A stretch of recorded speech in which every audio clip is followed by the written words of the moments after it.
We can talk to Gemma Hofkens, who's a registered homeopath from Birmingham. She started practicing after she claims another homeopath cured her of cancer. Thank you for joining us. Just tell us then, first of all, about your experience of homeopathy when you were suffering from cancer. Hi, well, in a nutshell, I had brain tumours and tumours that went down my spine, and I had all the conventional medicine, chemotherapy and radiotherapy, and I had a really bad reaction. All my hair fell out in one weekend. I put on 4 stone in 4 weeks, and the tumours, because they were in my head, affected my eyesight. I could literally see about that far, and it was double vision and fuzzy. So after they did the treatment, their words were that our treatment is making you worse. Would you like to stay in hospital? Would you like to go home, or would you like to go to a hospice? Well, I didn't want to go to hospice, and I didn't want to stay in the hospital, so I went home and I heard about a homeopath who was actually just treating me just before then to help me with the side effects of the chemotherapy, and I stayed with her. And what else would you do? You were told nothing else. On my medical notes it says there's nothing viable for Gemma now. That's it. There's nothing more we can do. So you go to something else, don't you? So luckily homeopathy came up for me, and that's what helped me. The MPs are today saying that there is no evidence that homeopathy works beyond a placebo effect. What do you say to that? Well, I think that's a lot of rubbish. It worked for me, and it will work for lots of other people. There's 2,000 years of evidence and proof about homeopathy. I mean, I could go on for a long time explaining all of that. If you look on my website, there's lots of information on there, and then that will take you further to other information.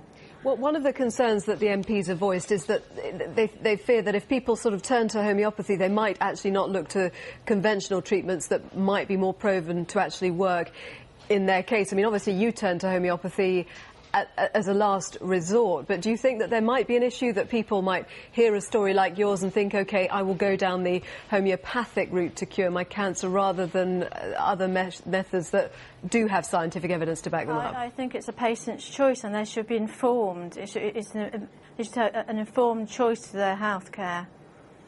What about, though, whether the NHS should actually be paying for it? £4 million a year being spent on this. Well, at the moment, I think it's 8 billion is being spent on current NHS spending. It would be a lot cheaper if you spent it on homeopathic medicine.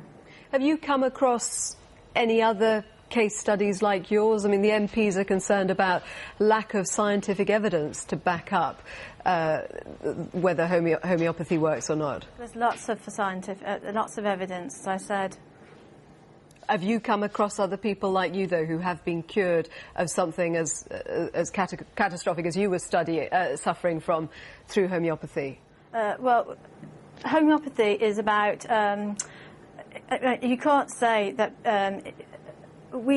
homeopathy looks at the symptoms, not just a diagnosis. So 3 people came to me with the same symptoms, let's say hay fever. Each patient will probably get a different remedy from a homeopath, because you're looking at their individual medical history and their family's medical history and whom they are as a person. So it's not about there's a remedy for that disease or that medical condition. So it's a sort of very inexact science, and that's exactly what the MPs are worried about. They point out that any new drugs that are funded now by the NHS do have to be proven by scientific evidence to actually work. The scientists haven't looked at all the evidence, I'm afraid, and it's just because it's not in their in their methodology doesn't mean it's not. It works. I mean, there's 6 million people in the UK using homeopathy. We're way behind Europe. In Spain, France, Germany, it's commonly used. In India, it's the first choice of medication. Do you believe Are all those people incorrect? Yeah, no, I mean, do you believe that there is an element, though, of if someone believes it will work, it does actually work? Well, it works very well with children and with pets. So I don't think that's the case, no. OK, it's really interesting to talk to you. Gemma Hovkins, thank you very much, and we'll be discussing this more actually at You're very welcome. 8:30 with a couple of guests on each side of the argument on that one.